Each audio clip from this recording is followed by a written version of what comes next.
యేసుక్రీస్తు సర్వశక్తి కలిగిన నామంలో మరొకసారి దేవుని యొక్క వాగ్దానాన్ని ఉదయకాల సమయంలో ఎత్తుపట్టుకుందాం. ప్రతిరోజు వాగ్దానం వింటున్నాం. అది మనకి మన కుటుంబాలకు ఎంతగానో క్షేమము. ప్రతిరోజు దేవుని యొక్క లేఖనాన్ని ధ్యానం చేయడం వల్ల అది మనకు మేలై ఉంది ప్రియులారా. ఈరోజు కూడా ఒక వాగ్దానాన్ని ఎత్తుపట్టుకుందాం. ఈరోజు మనము ఏమి తిందుమా, ఏమి త్రాగుదుమా, ఎలా జీవిస్తామా, ఎంత డబ్బులు సంపాదిస్తాం, అవన్నీ కూడా నేను నిత్యరాజ్యానికి వారసులుగా ఉండవు. ఈరోజు అందుకన్నాడు, ఒకటి సర్వం సంపాదించుకుని వాడి ప్రాణం పోగొట్టుకుంటే ఏం ప్రయోజనం? ఈరోజు ఒకసారి ఆలోచించండి. అందుకనే వేమన్ రాస్తూ అంటాడు, ఆత్మశుద్ధి లేని ఆచారం ఎలా, బాండశుద్ధి లేని పాకి ఎలరా, చిత్తశుద్ధి లేని శివపూజ ఎలరా, విశ్వదాభిరామ వినుర వేమ అంటాడు. అంటే ఆత్మశుద్ధికరంగా లేకుండా, ఈరోజు నీకు మంచి పేరు లేకుండా నువ్వు ఎంత సంపాదిస్తే ఏం ఉపయోగం?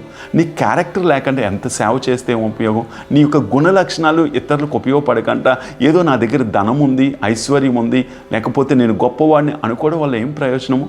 అందుకే సొలొమోను రాస్తూ అంటాడు, సొలొమోను వంటి జ్ఞానవంతుడు చెప్పాడు అంటే మనం ఆలోచించాలి ప్రియులారా.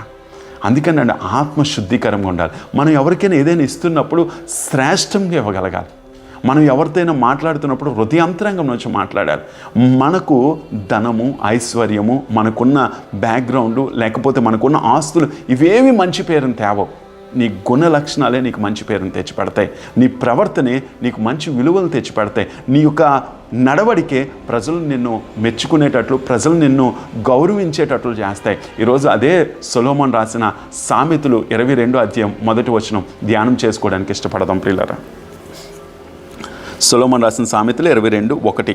గొప్ప ఐశ్వర్యం కంటే మంచి పేరును, వెండి బంగారముల కంటే దయను కోరదగినవి. ఇక్కడ సొలొమోను రాస్తూ అంటాడు, అంటే సొలొమోను అంత కలిగి ఉన్నాడు.